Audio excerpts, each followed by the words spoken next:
Can you give me a title? A title? Any title Like you want. Moby Dick. I like it. Thank you. Now, clearly a comedian. Can you tell me a little bit about your latest work?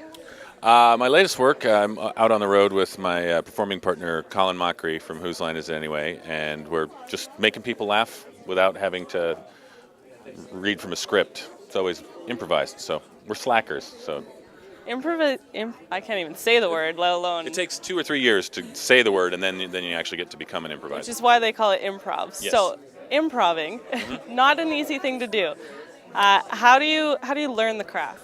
Well, you just sort of grow up wanting to make people laugh, and it's sort of just taking whatever's going on and turning it into something funny for the people around you. And then you get brave enough to do it on stage and take suggestions from complete strangers in the audience. So it's just taking the class clown gene up another notch. Do you have We're shooting. do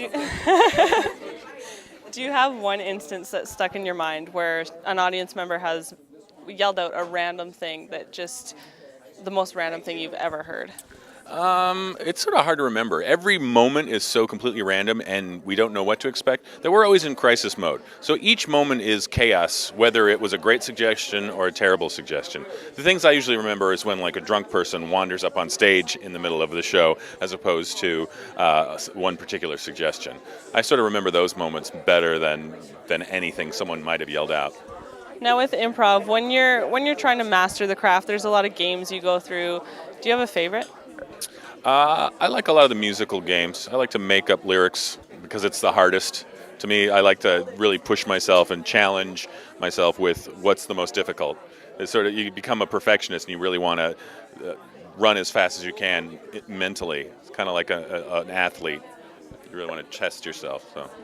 Now with comedy, it's a thing that you can use in day-to-day life. I mean, the more the better, right? How do you go about going out and actually saying, okay, this piece works, this is what I'm going to do? Well, it's just always trial and error with improv because you're making it up.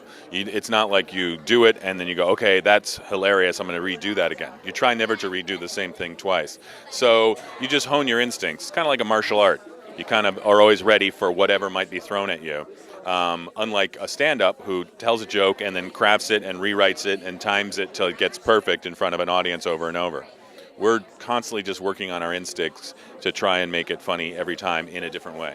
And with Colin Mochrie, you guys have worked for a while together. Yeah. Is there a specific reason why you chose to travel together rather than with somebody else? Well, he has to have an escort at all times because his probation officer won't allow him to the United States unless he has someone at his side, a chaperone, as it were. A horrible caribou accident that he had when he was trying to smuggle meat into the country. And so since then, I'm kind of like his probation escort. That's very nice of you. Yeah, I have to do what I can. Is there any times that you've had to hold him back from doing something extreme? No, he's pretty mellow as long as you keep him medicated. He's kind of like a circus bear, as long as you just sort of keep him near his cage and give him his little stuffed animal and his sleepy pills, then he's fine. Good to know. Now, do you have tour dates in your head that you can share with us? We've got a bunch of dates that people can look at colinandbradshow.com. They can look us up and find out our tour dates.